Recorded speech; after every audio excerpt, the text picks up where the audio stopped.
to discuss about the Arrow's impossibility theorem. So let's start with the brief history. That's why Arrow's impossibility theorem came. So initially, the two economists, Bergson and Samuelson, developed a theory of social welfare function SWF through the contribution of individual preferences in the society. कि सभी के individual preferences के सम को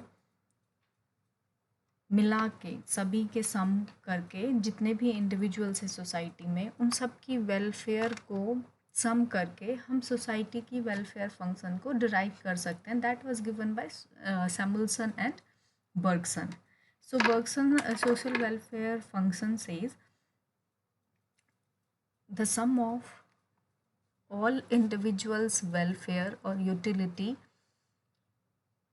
is equal to social welfare, and through these sum of individual utilities and individuals' welfare we can find the social welfare of the society की. Society में जितने भी लोग रहते हैं उन सभी के वेलफेयर को, उनकी प्रेफरेंसेस को, सोशल प्रेफरेंसेस को कैलकुलेट करके हम सोशल वेलफेयर फंक्शन को डिराइव कर सकते हैं. उसके बाद सैमुअल्सन और बर्गसन के सोशल वेलफेयर फंक्शन देने के बाद एरो आया. अब एरो ने ये पॉइंट आउट किया कि however Bergson and Samuelson did not deal with the question as to how to get these value judgment or what these value judgment could be for constructing a social welfare function. कि इन value judgement के base पे हम कैसे social welfare function को construct कर सकते हैं, कैसे हेल्पफुल हो सकता है. So this part was left by Bergson and Samuelson, which was explored later by Professor Arrow in his theorem and in his thesis that was The Social Choice and Individual Values, his book published in 1951. So this part which was left by Bergson and Samuelson was pointed out by the Arrow. So Arrow's impossibility theorem, what does it mean? So Arrow pointed out that the construction of social welfare function which reflect the preferences of all individuals constituting a society is an impossible task. कि हम सभी individual के preferences को लेके अगर हम social welfare function को derive करते हैं, that is an impossible task. कि हम सभी इंडिविजुअल के प्रेफरेंसेस को मिला के सोसाइटी की चॉइस को, वेलफेयर फंक्शन को डिराइव कर ही नहीं सकते. And it is impossible task. That's why it is called the impossibility theorem. कि डेमोक्रेटिक सोसाइटी में सभी लोगों के एम और एस्पिरेशंस डिफरेंट होते हैं. सभी के सेम कैसे हो सकते हैं? तो सबकी प्रेफरेंसेस जब डिफरेंट है तो किसी एक कंक्लूजन पे हम कैसे जा सकते हैं, सोशल वेलफेयर फंक्शन को कैसे कंस्ट्रक्ट कर सकते हैं? That is an impossible task. That's why it is called the impossibility theorem. So arrows main concern is to consider a social choice can be satisfactory derived from individual decision.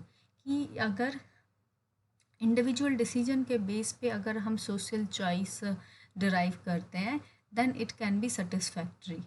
But in democratic society each and individual should have और will have their idea of social welfare function. Democratic society में सभी individual के पास knowledge होती है, तो यहाँ पे सबको अपने सोशल वेलफेयर फंक्शन का पता होता है. तो एक्चुअली में एरो ये कहना चाहता था कि इंडिविजुअल ऑर्डरिंग के बेस पे, इंडिविजुअल प्रेफरेंसेस के बेस पे सोशल वेलफेयर फंक्शन को कंस्ट्रक्ट करना इम्पॉसिबल टास्क है. जो बर्गसन एंड सैमुअल्सन ने बोला थियोरेटिकली वो एक इम्पॉसिबल टास्क है. So according to Arrow, it is the ordering of social states according to the value of individuals as distinct from the individual taste, which should be determined for construction of valid social welfare function. कि suppose कि बहुत सारे individual हैं और उन सब की जो चॉइस है, उनकी प्रेफरेंसेस है, वो डिफरेंट है, तो हम किसी एक कंक्लूजन पे कैसे आ सकते हैं? And that is impossible one. So social welfare function cannot be reflected by the individual's preferences. But Arrow says, if we want to construct the social welfare function, then the conditions laid down by Arrow should be satisfied. कि अगर जो condition arrow ने दिया है, अगर वो condition satisfy होती है, then social welfare function can be satisfied. So Arrow laid down the five minimum conditions which social choice must satisfy in order to reflect the preferences of individuals. कि individual की preference को reflect करने के लिए ये conditions satisfy होने चाहिए. तो first condition is collective rationality.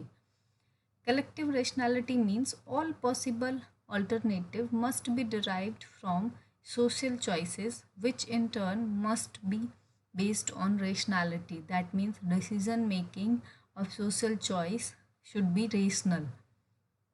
And rationality means there is a two condition, that is consistency and transitivity. These two approach we also study in difference curve, that is consistency and transitivity. Consistency says if we are preferring one choice, then suppose there are more than two choice, or there is two choice A and B, then if we are choosing A over the B, then we cannot move to B in place of A. So consistency shows that we should stick on one choice only. That if we are preferring A to the B, then we cannot prefer B in any case to the A. कि अगर हम A को B के जगह पे हम choose कर रहे हैं, तो किसी भी केस में हम B को A की जगह पे चूज़ नहीं कर सकते. And there should be transitivity also. Transitivity means every alternative is ranked in relation to each other. कि अगर हमारे पास दो से ज़्यादा अल्टरनेटिव है, suppose there are 3 or 4 alternatives, then we should rank all the alternatives. If A is better than B, B is better than C, C is better than D, then A is also better than D, or A is also better than C also. So transitivity approach should be followed. Every alternative should be ranked also. So if the individual choices is based on rationality, that is consistency, कि हमारा जो choice है वो consistent है और transitivity पे base है, then preferences can be calculated. Second condition laid down by Arrow is responsiveness to individual preferences. He said social choice must be directly related to individual preference. That it implies social choice must change in same direction as individual choices. कि society की choice उसी direction में change होना चाहिए जैसे कि हमारे individual की चॉइस. सपोज करो कि इंडिविजुअल्स वहाँ के चाहते हैं, इलेक्टोरल सिस्टम को अगर हम लेते हैं, तो इंडिविजुअल चाहता है, there are two party, BJP और Congress, and if we are talking about the individual wants BJP, but society wants Congress. That cannot be possible.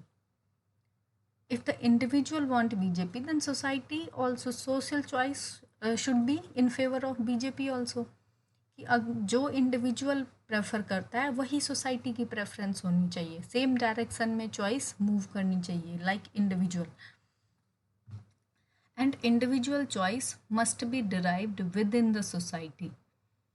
कि सोसाइटी के अंदर ही डिराइव होना चाहिए, आउट ऑफ द सोसाइटी नहीं होना चाहिए। तो second condition is the responsiveness of individual preferences. The third condition is non-imposition. Non-imposition, as the name suggests, the social choice must not imposed by customs or from outside the society। की जो choice है, social choice है, society की जो choice होगी वो impose नहीं किया जाना चाहिए किसी कस्टम के नाम पे या किसी आउटसाइड दूसरी सोसाइटी के उससे। एंड इंडिविजुअल प्रेफरेंस जो है वो मेजॉरिटी पे नॉन इम्पोजिशन की कंडीशन पे बेस होना चाहिए। That means every individual is sovereign and they should be treated as the king, कि सबकी अपनी प्रेफरेंस है, कोई किसी पे इम्पोज नहीं करेगा अपना डिसीजन। सोसाइटी पे भी कोई डिसीजन कस्टम के नाम पे या रिलीजन के नाम पे या फिर कोई दूसरी कंट्री के उससे एग्जाम्पल दे के इम्पोज नहीं करना चाहिए डिसीजन। नॉन इम्पोजिशन पे बेस्ड हो, सबका इंडिविजुअल प्रेफरेंस इंडिपेंडेंट हो। Fourth condition laid down by Arrow is the non-dictatorship. Social choices must not be dictatorial. They must not imposed by one individual within the society. That means the social choice अगर किसी एक ने decision ले लिया है तो वो society का डिसीजन है, ये नहीं होना चाहिए। डिक्टेटरशिप वन मैन आर्मी होती है। That means social choice can not be dictatorial, कि वो डिक्टेटरशिप पे बेस नहीं हो कि एक इंडिविजुअल ने जो डिसीजन लिया that is the decision of society. Suppose एक क्लास में एक स्टूडेंट कह रहा है कि मुझे टेस्ट नहीं देना, तो वो पूरी क्लास का डिसीजन नहीं हो सकता, वो उसका इंडिविजुअल डिसीजन है। ऐसे ही सोसाइटी में अगर किसी एक इंडिविजुअल ने डिसीजन लिया है तो that should not B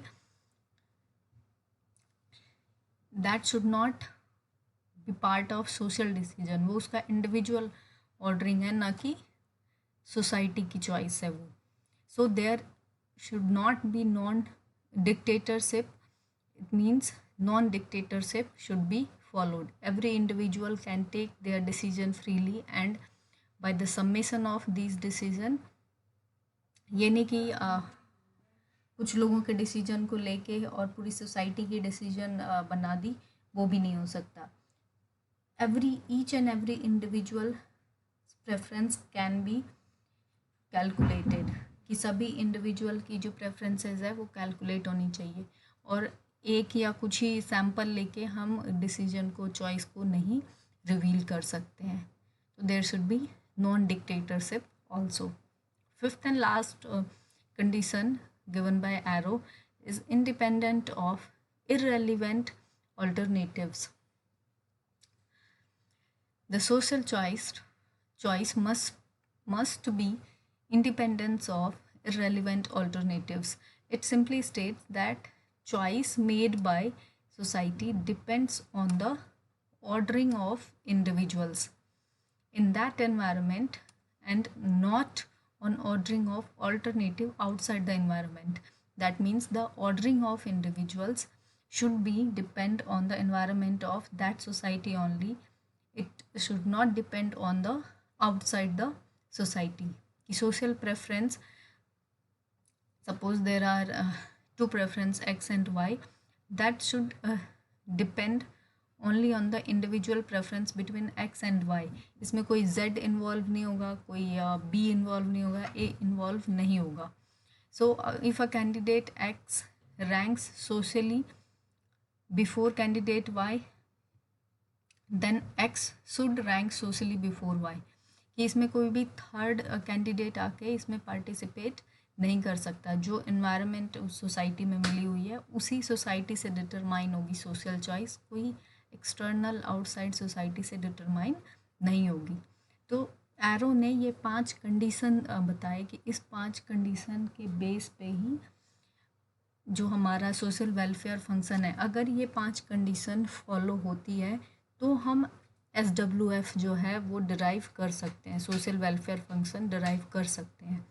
but Bergson and Samuelson ने जो सोशल ऑर्डरिंग के बेस पे जो सोशल वेलफेयर फंक्शन डिराइव किया वो कैलकुलेट नहीं हो सकता if these conditions are not followed, कि ये कंडीशन अगर नहीं फॉलो होते तो then it is impossible to calculate the social welfare function. तो ये पांचों कंडीशन जो है अगर एक डेमोक्रेटिक सोसाइटी में देखें तो बहुत डिफ़िकल्ट टास्क है इन सभी नॉन डिक्टेटरशिप, नॉन इम्पोजिशन, ये सारे रेलिवेंट ऑल्टरनेटिव्स को हटा के ये सारे बहुत इम्पॉसिबल हैं। तो ये एरो ने यही बोला कि अगर ये चीज़ें होंगी तो SWF डिराइव होगा, नहीं तो नहीं होगा। बट ये कंडीशन अपने आप में फुलफ़िल, सोसाइटी में फुलफ़िल होना इज़ एन डिफ़िकल्ट टास्क। सो अब इसको एक एग्जांपल के थ्रू देखते हैं।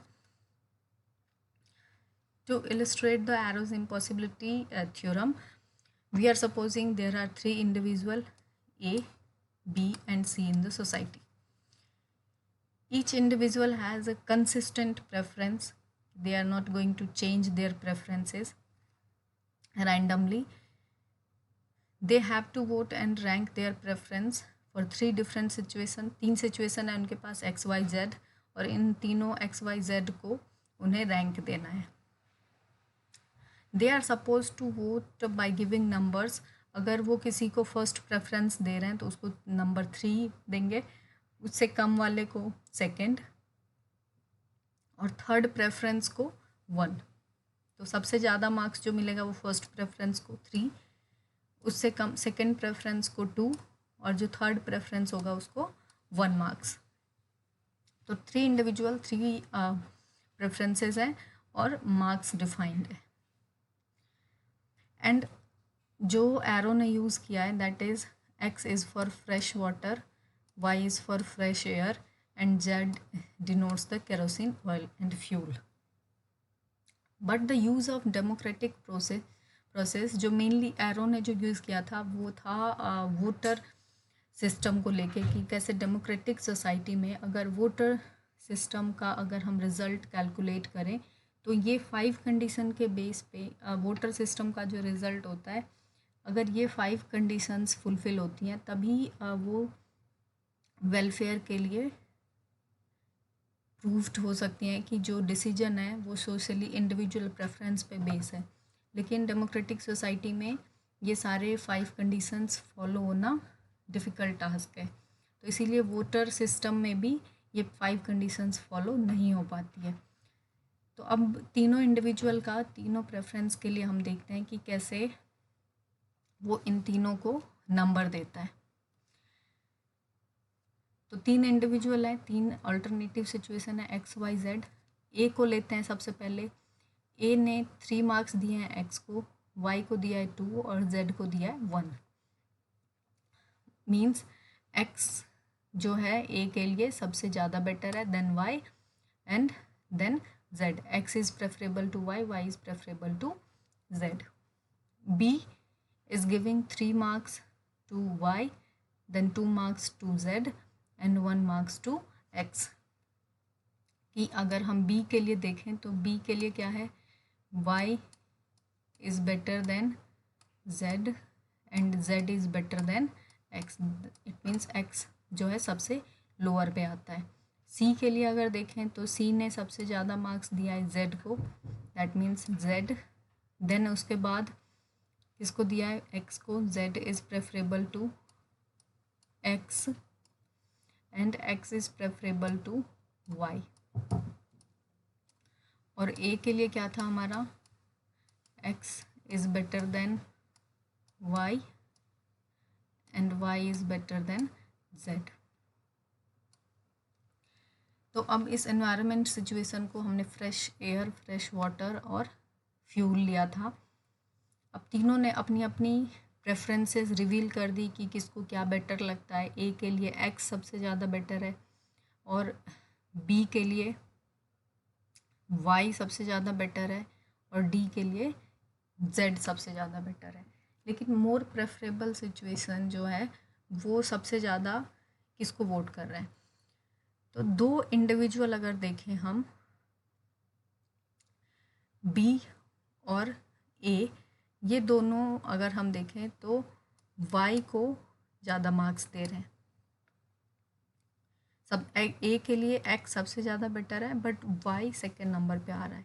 तो 2 individual is voting for Y कि फ्रेश एयर को दे रहा है।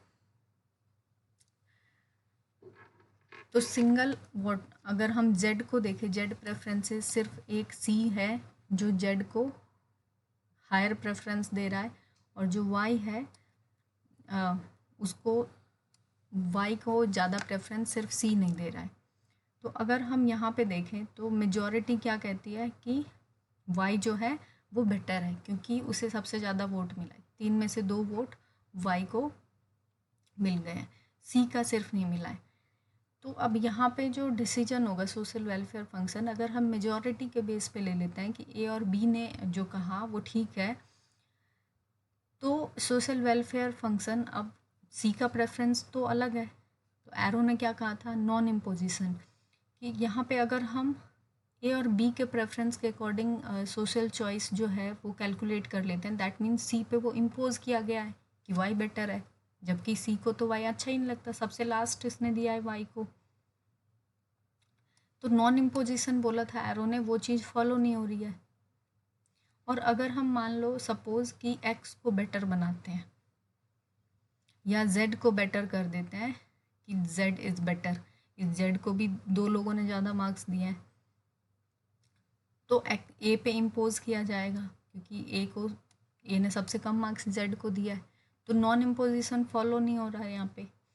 सिमिलरली अगर हम एक्स को ले लेते हैं, सपोज कि एक्स जो है वो सोशल चॉइस डिक्लेयर कर देते हैं, तो अगर हम एक्स को सोशल चॉइस डिक्लेयर करते हैं, that means there is dictatorship, क्योंकि X is only preferable to A, it is not preferable to B और सी, कि बी और सी दोनों ही इसको प्रेफर नहीं कर रहे हैं, सिर्फ ए प्रेफर कर रहा है।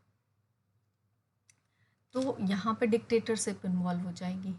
तो किसी भी, अब इन चॉइस में सोसाइटी में हमेशा ये नहीं होता कि हर एक इंडिविजुअल की प्रेफरेंस के बेस पे हम सोशल चॉइस को कैलकुलेट करें। तो यहाँ पे नॉन इम्पोजिशन फॉलो नहीं हुआ, कहीं नॉन डिक्टेटरशिप फॉलो नहीं हुआ। अल्टरनेटिव्स जो हैं, इसमें कोई जेड पर्सन सी के बदले डी भी इन्वॉल्व हो सकता है। तो यहाँ पर जो कंडीशंस एरो ने दिए वो फॉलो करना बहुत डिफ़िकल्ट टास्क है, क्योंकि सोसाइटी में अगर एक एक इंडिविजुअल के बेस पे अगर हम सोशल प्रेफरेंस निकालेंगे, सोशल चॉइस निकालेंगे, तो हर एक इंडिविजुअल की चॉइस डिफरेंट होती है। तो एक डेमोक्रेटिक सोसाइटी में it is impossible to calculate the social welfare function on the basis of individuals preferences. और if we want to calculate the social welfare function on the basis of individual preferences, then the 5 conditions laid down by arrow should be satisfied. But democratic society में ये condition satisfy नहीं होते, that's why it is impossible to calculate SWF through individual preferences, because the preferences of each individual is different. और अगर हम इसके base पे करते हैं तो कहीं पे इम्पोजिशन आ जाता है, कहीं पे डिक्टेटरशिप आ जाता है। तो ये एरो ने कंडीशन में दिया है कि ये चीज़ें नहीं होनी चाहिए। तो Arrow impossibility theorem says it is impossible to calculate the social welfare function on the basis of individual preferences. Mainly voter system में, अगर हम वोटिंग सिस्टम की बात करें कि इंडिया में जो अभी 2014 में अगर हम इलेक्शन की बात करते हैं, तो यहाँ पे 3 प्रेफरेंसेस थे, मोदी, राहुल गांधी और अरविंद केजरीवाल। बट अगर हर एक इंडिविजुअल के कंडीशन के बेस पे अगर हम सोशल चॉइस निकालते, सपोज़ कि कुछ इंडिविजुअल जो थे वो मोदी को वोट कर रहे थे, कुछ इंडिविजुअल राहुल गांधी को, कुछ केजरीवाल को, बट मैक्सिमम सपोज़ करो कि 70%, अब 3 इंडिविजुअल हैं, 3 में से 2 मोदी को वोट कर रहे हैं, मैक्सिमम नंबर जो है मोदी को दे रहे हैं। वहीं 3 में से 2 जो है मैक्सिमम नंबर राहुल गांधी को दे रहा है। तो हर एक इंडिविजुअल की चॉइस एक ही नहीं है, लेकिन जीता कौन? मोदी। तो यहाँ पर कंसिस्टेंसी तो है कि एक इंडिविजुअल ने जब मोदी बोला है तो वो मोदी पे ही अटका रहेगा, वो अरविंद केजरीवाल को या राहुल गांधी को किसी भी कंडीशन में बेटर नहीं बोलेगा।